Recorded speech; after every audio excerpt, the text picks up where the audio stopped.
Alors, la foire de l'étudiant est destinée aux étudiants des classes terminales des lycées et des lycées techniques. Donc les classes terminales, c'est les élèves de 2e, de première et 12e et de 13e. La foire, en fait, c'est 2 jours d'exposition. On a 17 pays qui sont représentés. Nous avons plus de 200 exposants, dont 80 exposants qui sont des universités, et des grandes écoles et des hautes écoles. Nous avons des institutions et des organismes d'orientation et d'information. Nous avons des ambassades, des ministères, des administrations. Nous avons des associations professionnelles et des cercles d'étudiants.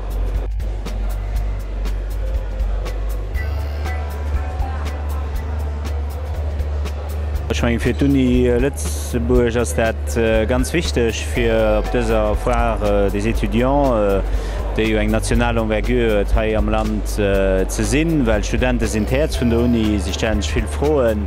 Und hier ist eine erste Möglichkeit zu informieren über die Formationen, die wir anbieten, über das, was die Studenten sind. Wir müssen heute hinkommen, weil ich wissen, über Theater wissen und Germanistik. Aber ich nicht wusste, was zu machen, dann habe ich ein bisschen mehr Ideen. Ja, ich komme, weil ich Psycho machen gehen. Und ja, ein bisschen informieren, ob wir an Uni das machen kann, welche Möglichkeiten da sind, für du noch etwas zu Lützeburg zu machen, Broschüren sichern,